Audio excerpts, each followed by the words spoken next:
Immigration by decision is something that society romanticizes a lot these days.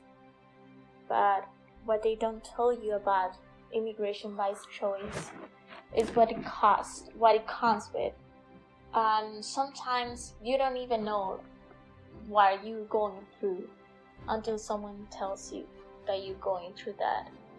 But sometimes we don't even realize the things or the symptoms that we can present during this process. This documentary is something that I choose to do because something that happened to me while I was away from my house, from my hometown, and also it's something that happened to a lot of close friends that I knew through my career of 7 years through UTEP, through my bachelor's and through my master's. Most of them didn't realize that they were going through anxiety and depression. We will provide tools that will help you out in your routine and your everyday. If you cannot have access to mental health help, professional help, there are some things that can help you out to go through this process, but you're not alone. Through the research that I did, some of the students or most of the students were presenting that they were having anxiety and depression, but a few of them were just medicated or look for help. Out of 100% of our participants, 56.7% of participants are mostly starting their young adulthood, while 43.3% of participants are adults in their mid to late 20s. 30% were not sure if they suffered any type of depression in the first 6 months that they immigrated. 43.3% of the participants suffered depression in the first 6 months that they immigrated. 26.7% of the participants did not suffer depression in the first 6 months that they immigrated. Only 13.3% started taking medication for it. 86.7% of the participants who experienced depression or anxiety did not take medication. 80% of participants thought language was the reason they started to present anxiety or depression. 20% of participants did not think language was the reason they started to present anxiety or depression. 60.7% of participants feel loneliness every day. 33.3% of participants feel loneliness most days. 26.7% of participants feel loneliness for every days, and only 23.3% of participants feel loneliness once in a while. 66.7% did not look for help when they started to feel anxiety or depression, while the 33.3% of participants look up for help when they started to feel anxiety or depression. 76.7% feel tired every day, while 30.3% of participants feel tired most days. 6.9% of participants feel tired every day, and only the 3.1% of participants feel tired once in a while. 33.3% feel sadness every day. 30% of participants feel sadness once in a while. 26.7% of participants feel sadness most days, and only 10% of participants feel sadness every day. Mi nombre es Mina Guevara, soy licenciada en psicología. Hoy les voy a platicar un poco de lo que es el síndrome de Ulises, que también es conocido como el síndrome del emigrante con estrés crónico y múltiple. Que quien padece este estrés tiene un fuerte malestar emocional, ya que tiene que dejar el mundo que conocía. Muchas de las veces la migración la ven más como una solución que como un problema, y que no siempre, pero eso no quiere decir que siempre sea un proceso fácil. La vida de quien cambia de residencia tiene un cambio drástico. Entre más lejos emigren, más duro será el cambio, ya que no solo dejan a familias y amigos, también dejan lo que es el olor, los olores, los paisajes, la lengua, incluso las costumbres. y eso como consecuencia transforma la identidad del individuo. El problema con las personas que padecen el síndrome, la afectación es un duelo, en donde tienen que usar una reestructuración de su nueva identidad, dejando atrás lo que ya tenían conocido y adaptarse nuevamente a lo que ahora están afrontando. Algunas afectaciones emocionales notorias pues puede ser que desarrollen un cuadro de ansiedad o pueden incluso somatizar lo que son dolores de cabeza, la fatiga. Cabe mencionar que la separación forzada en situaciones extremas, que generalmente por eso es que emigran de su lugar de origen, el miedo a fallar en el camino, la lucha por sobrevivir día a día, por la adaptación, readaptación se le puede llamar, son factores que alimentan al síndrome de Ulises. Para afrontar todo esto es recomendable asistir con profesionales de la salud que te den una orientación adecuada para que te puedas adquirir una resiliencia y así sobresalir cada situación. This is a story of 3 students, myself included, 4 students, who went through depression and anxiety while doing immigration by choice. This is something that most of the participants of this documentary didn't know what they were going through, because no one told them that it was about it. Mi nombre es Nicolás Miranda y tengo 26 años. I'm Pam Matera. I'm 26 years old, and she, her. Hello, my name is Alan. I'm 30 years old and I identify myself as he, him. My name is Maria Saleta Tiberos. I'm 25 years old, and my pronouns are she and her. Nací en Bolivia, soy trillizo, eso es algo que no es común en muchas personas. Me gusta jugar fútbol, estudié ingeniería mecánica y ahorita estoy trabajando como un ingeniero de procesos. I'm from Ciudad Juárez, but I started going to school in the U.S. since I was 14 years old.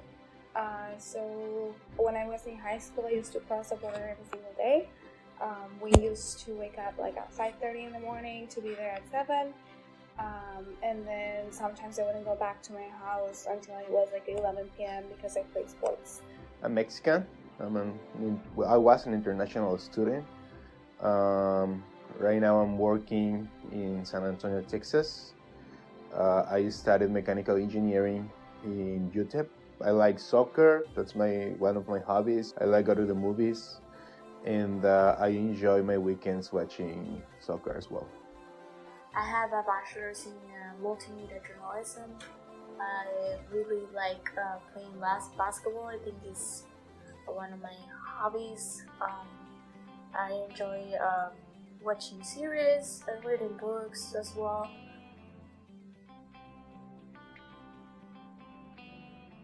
Tuve una buena experiencia. Por suerte no me tocó vivir el racismo, ese tipo de cosas, pero también para mí fue medio difícil porque sufro de mucha ansiedad, especialmente con una universidad.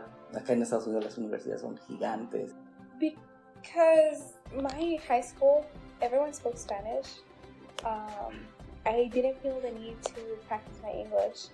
So when I started college and a lot more people didn't speak Spanish, I needed to really practice my English. So when I first started college, I was very shy. So I wouldn't really talk to people. I used to rap for intramurals. So I wouldn't really talk to a lot of people. I would just be there doing my job and then leave because I would feel like they would make fun of my accent, because I didn't feel comfortable speaking English back then. But now, when you're younger, you're more impressionable. So that's how I started, and then after that, I started practicing more and became more confident and comfortable with my English and being able to communicate better with other people and being more myself in both languages. Well, at the beginning it was pretty hard. I mean, I thought that I knew English, but when I started, it was like, there's like a journey to learn and to be like able to talk, to present, to the tests, the exams, everything. It was very, very, very, very hard. But yeah, so I ended up learning. I ended up like making some friends. And I think at the end it was okay, but at the beginning it was pretty hard being an international student. English as a second language, it's pretty hard at the beginning. My experience in college was a little bit awkward at the first time. It was really hard for me to adapt or to socialize with someone. The only friends that I made was like at the beginning was those friends that you do like during class, and then suddenly you just watch them around campus, and that's it. Yo creo que con lo que más batallé, como no conocía, digamos, obviamente no conoces a nadie, entonces era tratar de hacer amigos. Para mí, yo soy bien tímido, entonces eso me costó mucho. I felt like I couldn't really relate to other people unless they were Mexican. So like the people I worked for or with weren't necessarily bilingual, a few of them. So I wouldn't entirely be myself. And then also because the high school I went to was smaller high school, we didn't have like AP courses or like any we only had like 1 or 2 advanced courses. But when I did engineering in school, so a lot of my peers came from AP calculus, AP chemistry, AP whatever, and had dual credit. I didn't have that, so I felt like I had to catch up because my background wasn't that. I can say that I was a little bit depressed because I was like by myself. I had to do the commute every day, 2 hours the bus to get to the school, and then 2 hours to get back to my home. So it was like a really long journey. I think the first 3 years of college. Al principio era llegar y tratar de hablar, pero igual tengo mucha ansiedad social, entonces lo que me ayudó, en mi universidad ofrecían ir al psicólogo gratis, entonces podías sacar citas con ellos para que te ayuden, entonces terminé yendo al psicólogo tratando de contarle lo que me estaba pasando y él me trató de ayudar, de ver, de encontrar ciertas soluciones, como cuando estoy así ansioso, tratar de respirar. I honestly don't know. With friends, I surrounded myself with friends who were going through the same things that I was. So, and I built my own community. Because when I first started living in the US, I didn't really have that community. And it took me some time to get that community and get those closer friends and becoming more comfortable and living by myself. And like, because it's 2 things, right? Like living by yourself, like living in your parents' house, and then also like being in a foreign country where you don't know a lot of people. So you kind of like have to cope. But I was just happy to be there. I was happy to not commuting every day. To be honest, I didn't manage like things or plans or something to avoid these kind of issues. I think it was only the time. I had depression. I had anxiety, a lot of anxiety whenever I needed to present something in front of my class or something like that. I had like a huge anxiety, but yeah, I think it was only the time. I mean, I'm working here, and still it's hard. It's not easy to be working and learning and teaching or being a mentor in a second language is pretty hard. Well, the struggles, I managed them by joining our organization, in this case a prospector. Joined them, and that was the thing that helped me out to put my desires in the right direction. It was really it took me some years to get into it. Took me some hard work on myself, and to put like everything on the side. But also at the end of my bachelor's, I look out for help to get medication because I was like a little depressed and anxious because I didn't know what I was going to do finishing my bachelor's. So it was like a tough time for me, but after the proper help, I was able to pass out that. Después de graduarme de la universidad no me mudé, me quedé en Dallas como por un año tratando de conseguir trabajo, pero luego se presentó una oportunidad acá en San Antonio, entonces me terminé mudando. So yes, I finished college, but I did my master's, so I stayed in the same place because I graduated over the pandemic, so that definitely made it tougher. And then I did my master's also in engineering, and once I finished, I moved to Austin. What I would say though is that my experience in college definitely prepared me, and like the mix of the both cultures definitely prepared me for moving to a strange city without that much pressure, because I already knew how to handle that. Yeah, I moved to San Antonio, Texas. Well, at the beginning, I was studying at UTEP and living in Juarez. So I was a student, a commuter, and then I didn't like El Paso, Juarez area. I think that the amount of or the quantity of opportunities is limited. So that is the reason I pursue a career, or I started to pursue a career in San Antonio, Texas. And then I'm happy here. I think like the opportunities, everything, it's better.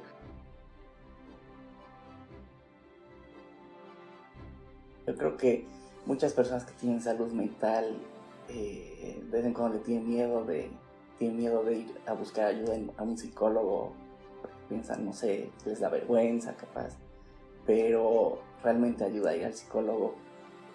Hay varias personas que están dispuestas de ayudarte.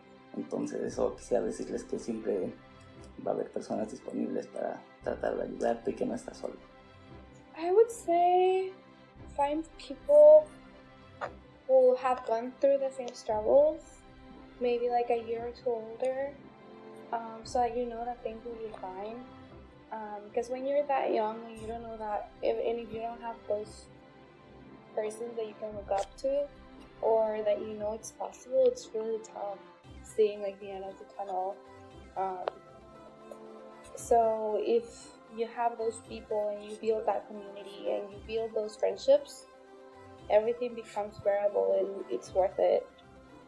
So just look forward. You got this. Don't be shy to identify yourself as I have this disease, because this disease exists and it's hard. So don't be shy to be what you are, and I'm pretty sure like you, it's gonna be many people there.